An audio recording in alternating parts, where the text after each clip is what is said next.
नमस्कार प्यारे साथियों, आज हम आपको बताएंगे कि रिड्यूसिंग शुगर क्या है और नॉन रिड्यूसिंग शुगर क्या है। रिड्यूसिंग शुगर को हिंदी में अपचयी शर्करा कहते हैं और नॉन रिड्यूसिंग शुगर को हिंदी में अनअपचयी शर्करा कहते हैं। हम प्रैक्टिकल के माध्यम से भी यानी एक्सपेरिमेंट के माध्यम से भी रिड्यूसिंग और नॉन रिड्यूसिंग शुगर पहचान सकते हैं और हम इस स्ट्रक्चर को देख करके भी रिड्यूसिंग और नॉन रिड्यूसिंग शुगर पहचान सकते हैं। यदि हम एक्सपेरिमेंट के माध्यम से जानना चाहते हैं तो कैसे? आपने टॉलेंस रिएजेंट का नाम सुना होगा, बेनेडिक्ट सॉल्यूशन का नाम सुना होगा। तो जो शुगर टॉलेंस रिएजेंट या बेनेडिक्ट सॉल्यूशन को रिड्यूस कर देती है, अपचयित कर देती है, वह शुगर क्या होती है? रिड्यूसिंग शुगर होती है। जो टॉलेंस रिएजेंट और बेनेडिक्ट सॉल्यूशन को रिड्यूस नहीं कर पाती है वो क्या होती है? नॉन रिड्यूसिंग शुगर होती है, अर्थात अनअपचयी शर्करा होती है। आज हम इस स्ट्रक्चर के माध्यम से कैसे पता करेंगे कि कौन सा स्ट्रक्चर यानी कौन सा शुगर रिड्यूसिंग है और कौन सा नॉन रिड्यूसिंग है। तो चलिए देखते हैं।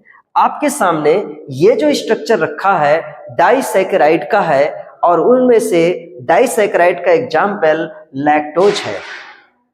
अब आपको ये बताना है, इसका स्ट्रक्चर देखिए और देख करके बताना है कि लैक्टोज रिड्यूसिंग शुगर है कि नॉन रिड्यूसिंग शुगर है। तो इसकी मैं पहचान बता देता हूं कि जिस शुगर की किसी भी यूनिट का एनोमेरिक कार्बन फ्री रहता है, वह किसी भी लिंक में भाग नहीं लेता है, तो ऐसी शुगर रिड्यूसिंग शुगर होती है। इस डाइसैकेराइड को हम देखते हैं कि यह रिड्यूसिंग शुगर है कि नहीं है। तो यहाँ पर देखें, इसका एनोमेरिक कार्बन ये है। तो यदि आप एनोमेरिक कार्बन जानते हैं कौन सा होता है तो ठीक है, यदि नहीं जानते हैं तो आप इसके पहले मेरे एक वीडियो को देख लीजिएगा और यदि उस वीडियो को नहीं देखना चाहते हैं तो मैं अभी आपको बता देता हूं। जो ये चोंच वाला कार्बन होता है वह एनोमेरिक होता है। इसकी चोंच वाला कार्बन ये एनोमेरिक है। तो दोनों यूनिट में से किसी भी एक यूनिट का एनोमेरिक कार्बन यदि फ्री होता है तो रिड्यूसिंग शुगर है। तो आप देख सकते हैं यहाँ पर ये जो एनोमेरिक कार्बन है ये फ्री है, तो आप इसे क्या कहेंगे?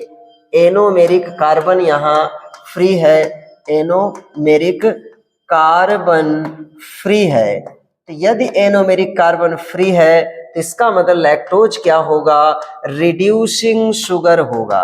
कैसा शुगर होगा? Reducing sugar. ये बात क्लियर हो गई। चलिए अब हम अगला एग्जाम्पल देखते हैं। ये एग्जाम्पल है आपका किसका? माल्टोज का। तो जो माल्टोज होता है इसको भी बताना है कि रिड्यूसिंग शुगर है कि नहीं। आप देख लीजिए, बताइए। जैसे कि मैंने अभी एक पहचान बताई थी, क्या बताई थी? कि यदि दोनों में से किसी भी एक यूनिट का एनोमेरिक कार्बन फ्री होता है तो वह रिड्यूसिंग शुगर होगा। अब एनोमेरिक कार्बन कौन सा है? तो ये जो चोंच वाला कार्बन है, ग्लूकोज का पहला कार्बन एनोमेरिक होता है, ये तो फ्री नहीं है, कोई बात नहीं। लेकिन इस यूनिट में देखिए, इसका जो एनोमेरिक कार्बन ये है यानी चोंच वाला कार्बन एनोमेरिक होता है। तो जो एनोमेरिक कार्बन फ्री है, किसी भी लिंक में भाग नहीं लिया, इसका मतलब हुआ कि यह कैसा शुगर है? रिड्यूसिंग शुगर है। क्यों? क्योंकि इसका एनोमेरिक कार्बन क्या है? एनोमेरिक कार्बन फ्री है। इसलिए माल्टोज कैसा शुगर है? रिड्यूसिंग शुगर है। तो आपने भी देखा लैक्टोज भी रिड्यूसिंग शुगर हो गया, माल्टोज भी रिड्यूसिंग शुगर हो गया। अब हम चलते हैं किसके पास? आपके सुक्रोज के पास। तो सुक्रोज की कंडीशन देखिए, ये क्या है?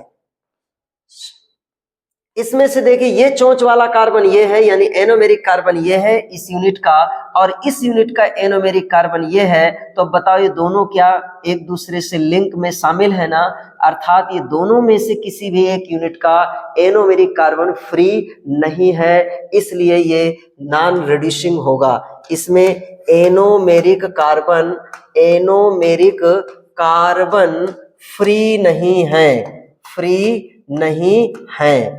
इसका मतलब है हम इसे कहेंगे नॉन रिड्यूसिंग, नॉन रिड्यूसिंग। ठीक है।